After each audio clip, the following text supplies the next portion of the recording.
Otoon heerumiin icciitii kana beeki.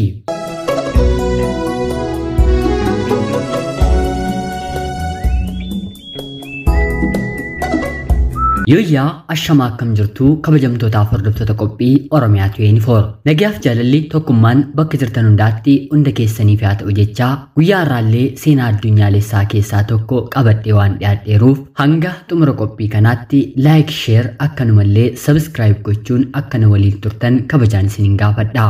Appilikeeshinii fuula keessan ijoollee jaarsa dhiira dhalaa godhee jijjiiruu danda'u yeroo ijoolleen ture maaliin fakkaadhaa suuraallee qabu yoon dulloom immoo maal fakkaachuu danda'a jettanii of gaafattaniitu taanaan baay'ee salphaadha. Liinkii isaa komentii viidiyoo kanaa kan jalqabaa isiniif kaa'eera.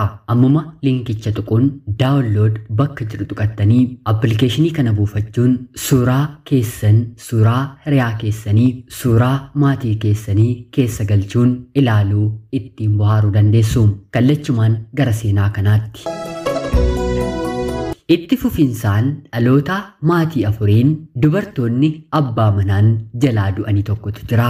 Dubartiin isheen jalqabaa jaalallee qabattee jaalallee ishee faana walii galtee gaa'ela dhaabbatti. Haa ta'uutii garuu intala dubaraa akkuma deessetti abbaan manaan ishee jalaa dhukkubsatee du'a. Ammas intalli ishee guddattee jaalallee qabattee gammaddee kuni innaaf ta'a jettee jaarsa gara maatii isheetti argattee itti heerumti. Haa ta'uutii garuu daa'ima intala dubaraa akka godhatteefiitti abbaan manaan ishee kunis dhukkubsatee du'a. Maarreegaa haatis intallis abbaa manaa isaanii ijoollummaa isaaniitti dhabanii mitiire. Sadaffaa irratti intalli ishee xiqqoo dhalatte yeroo guddattu maatiin kuni shakkii keessa galanii. Haalli abbaan manaan isaaniitti boqote wal fakkaataa waan ta'eef abaarsi ta'e akka isaanirra jiru hubatanii intalli isaanii yeroo guddattu akka heerumuu hin qabne yoo heerumte garuu abbaan manaan ishee erga isheen deessee booda akka jalaa boqotu itti himanii. Haa ta'uutii garuu intalli kun amantii keessanidha malee sirrii mitii ani heerumeen nan jiraadhaa kanammoo hin argitu jettee jaalallee qabattee ni heerumti. Haa ta'uutii garuu wanti suni ammas hin oolleefi intala dubaraa akkuma deesseen abbaan manaan ishee addunyaa kanarraatii darbe baay'ee ofitti gaddite.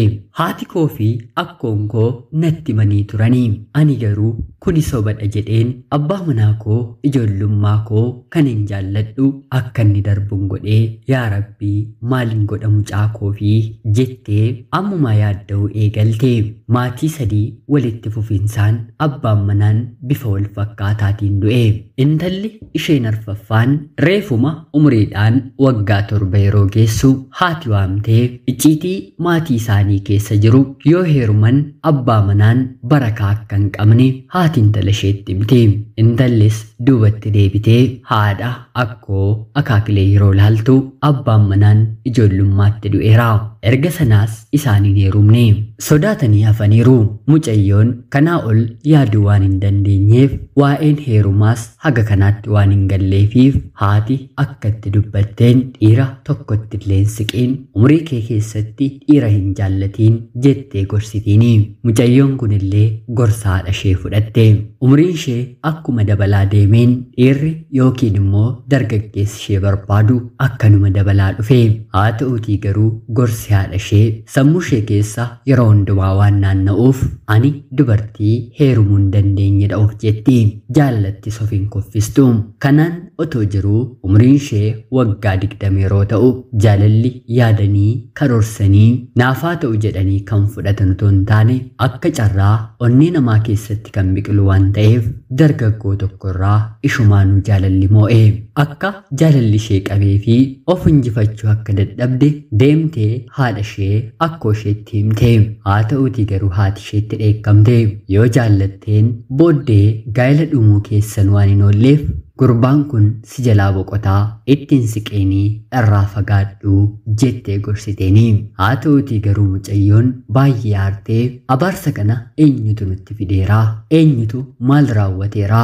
Maal yoo goone immoo nurraa ka'uu danda'a jettee maatii ishee yeroo gaafattu isaanillee wanta godhan wallaalanii waan jiruuf otuu deebii qabna ta'ee otuu furmaanni jiraatee silaa dhala keenyatti dabarsinaaree dhugaa jiru akka beektuuf ijoollummaatti kan itti himame garuu si'idhaa ati furmaata nuuf barbaadii jedhanii isaan ishee gaafatanii. Yeroo kana intalli baay'ee aartee waanumti fedhe gadi haa dhufu jettee dargaggoo kana waliin hariiroo jalqabdee ni jaallatteeni.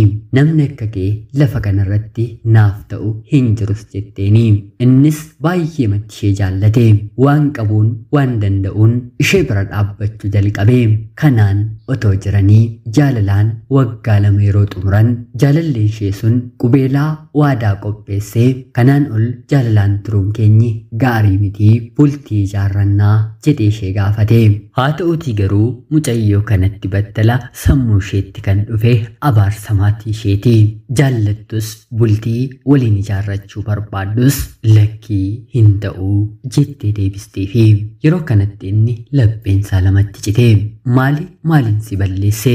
Kana duroo bultii waliin ijaarrannaa jettee natti haasa'an turreeyi jedhee yeroo gaafatuuni anoo sin jaalladhu hangan jaalallee si caalu argadhutti si waliin turu malee fedhii guutuu si waliin hin qabu jettee sobdee deebisteefi battaluma kanas gara manaatti deebitee aariidhaan maatii ishee hunda lolte. Isin sanyii abaaramaadha. Sanyiin keessan abaarsa qabaa. Cubbuun keessan maal akka ta'e hin beeku. Haa ta'uutii garuu waan gaarii otoo hin godhiin waan haftaniif Rabbi dhaloota keessaniitiin illee isin adabaa jira jettee isaanitti dheekkamte. Aariin ishees aarii sirrii miti. Jaalallee ishee akkam jaallattu itti heerumuu barbaadduuf deebii kana deebistee dhufuun ishee baay'ee ishee gaddisiise. Maatii isheetti simte. Ni jaallatta taanaan akka du'u hin barbaaddu taanaan murteen kee sirriidha. Otoo nuti kana beekna ta'ee namni jaallannu akka du'uuf akkana hin goonu turree jedhanii deebisaniifi booddee irratti garuu mucayyoon kun baay'ee gaabbitee jaalallee isheetiin dhiifama gaafattee wanti fedhe haa dhufu jettee gaa'ela kanatti seentee wal fuudhanii mana tokko keessaa waliin jiraachuu eegalanii.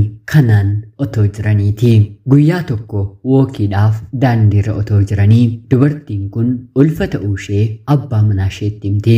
Innis baay'ee gammadee daandiirratti bitaa mirgaan maddii ishee dhungatee ol fuudhees ishee baate. Haa ta'uutii garuu isheen sodaaf keessaa waan qabduuf gammachuunsaa daqiiqaa 5 otoo hin turin dafqi qaama isaarra yaa'uu jalqabee. Otuma deemaa jiruus deemuun itti ulfaate akka isa qofaasisuus ta'e. Mucayyoon kun sodaa abbaan manaan ishee du'uu of keessaa waan qabduuf mana yaalaa erga geessitee booda ani kanaan booddee sirraa adda bahuun qabaa sirraa fagaachuun qabaa jetteetti dubbatti. Yeroo kana innis otuma isa dhukkubuu yaa haadha manaa koo akka lubbuu kootiin si jaalladhu maaliif anarraa adda baataa? Anoo baay'een si jaalladhaa sanummoo otoo na dhukkubuu na dhiistee deemtaayii jedhee gaafateeni. Yeroo kanatti isheen adda ba'uu akka qabdu daa'ima ishee maatii ishee biratti akka deessu itti himtee imimmaan lolaasaa bakkuma sanatti hin du'a jettee waan yaaddeef dhiistee deemtee. Guyyaa 2 guyyaa 3 booddees abbaan manaa ishee kuni fayyee gara mana haadha ishee deeme. Maal si godhee jennaan narraa adda baatee jedhees yeroo gaafatu dhugaa maatii ishee keessa jiru icciitii hundumaa 1-2 abbaa manaa isheetti himte. Haa ta'uutii garuu isatti homaayyuu hin fakkaanne. Kun qoosaa amantii akka carraan jireenya isaanii keessatti walitti fufinsaan namoonni yoo itti dhufe dhugaa jedhanii kan fudhatanii malee dhugaa mitii hin yaadda'inii anin du'uu waaqan qabaa jedhee deebiseefi eega kanaa isheenis sodaa sana of keessaa baastee jireenya isheetti fuftee daa'imni ishees dhalatee. Maatiin ishee walitti fufinsaan si'a 3 durba dahanii turanii. Ishiin garuu dhiira deessee abbaan manaa ishees otoo hin du'iin hafee daa'ima lammataa sadaffaa horatanii jireenya gammachuuf milkiin carroomanii al takka takkaa ta'uu ni danda'a. danda'a. Ofii sammuu keenyaan kuni kanadha jennee wantoota nurratti dhalataniin murteessinu sababa godhannee amantaa goonu sirrii miti. Keessumaa naannoo baadiyyaatti wantoonni kanaan fakkaatan ni raawwatu. Warri abaluu sanyii akkasiiti. Sanyii isaanii kan fuudhe kana ta'a, kanatu booddeessa mudata jedhanii jala muranii kan ka'an miti. Haa ta'uutii garuu waaqa qabatanii abaarsa akkanaa buqqisuun dirqama dhaloota ammaatiin. Dhaamsa ganamaa qophii Oromiyaa 24 guyyaa har'aati. Suuraa keessan jaarsa, jaartii, dhiira, alaa, ijoollee nama guddaa godhee isiniif kaa'uu kan danda'u appilikeeshinii ajaa'ibaa suuraa hiriyoota keessaniillee keessa galchuun ittiin bashannanuu kan dandeessan, suuraa haadha keessanii, abbaa keessanii amma kaastanii yeroo ijoollummaa maal akka fakkaatan beekuu yoo feetan appilikeeshiniin kun furmaata isiniif kenna. Daawunlood godhaa buufadhaa ittiin bohaartu.